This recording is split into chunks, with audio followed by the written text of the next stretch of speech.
नाज़रीन, सिंध सरकार पारां IHS जो प्रोजेक्ट ख़त्म करण ख़िलाफ़ शिकारपुर में IHS जे मुलाज़मन एहतिजाजी रैली कढी। प्रेस क्लब आॾो एहतिजाज कयो वियो। उन जे हवाले सां रिपोर्ट कयो आहे अतीक धुकड़। सिंध सरकार पारां IHS जो प्रोजेक्ट ख़त्म करण ख़िलाफ़ शिकारपुर में IHS जे मुलाज़मन सेंटर खां एहतिजाजी रैली कढी, जेका लखीदर खां थींदी प्रेस क्लब ताईं पहुची।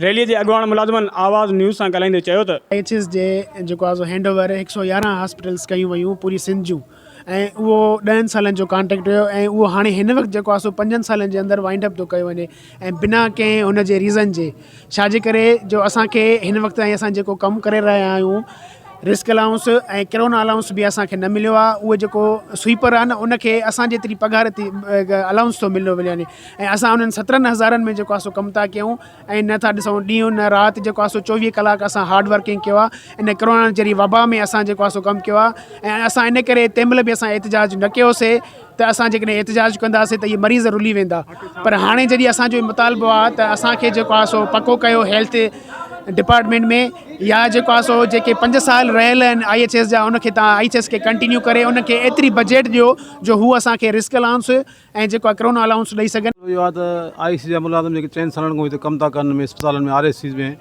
सॼे सिंध में इनखे DG साहब लेटर कढियो आहे त माना जो कॉन्ट्रैक्ट ख़तमु था कयूं, पर जेको 24 कलाक असांजियूं नियाणियूं जेके असांजियूं जेके अदियूं जेके डॉक्टराणियूं कमु कनि थियूं कॾहिं अॻु में कॾहिं बि कमु न थियो आहे गवर्नमेंट में ऐं असांखे पको कयो वञे। 5 सालनि खां हार्ड वर्किंग करे रहिया आहियूं। असांजी लेडीज़ फीमेल स्टाफ असांजो मेल staff morning evening night Muharram में घर छॾे करे ड्यूटियूं कयूं था, ईदनि जूं ड्यूटियूं कयूं था। उन जे बावजूदि IHS सां गवर्नमेंट जो कॉन्ट्रैक्ट हुयो 10 साल। 10 सालनि में IHS हार्ड वर्किंग कई आहे। जो IHS खे वक़्त सिर बजट न ॾिनी वई आहे, हुननि खे बजट मिलंदी त असांखे सैलरियूं ॾींदा। PMA चूंडियल नुमाइंदा शिकारपुर खे अर्ज़ु आहे त असां तव्हांखे चूंडे ऐवाननि में आंदो आहे, असांजे आवाज़ खे तव्हां उते उथारियो।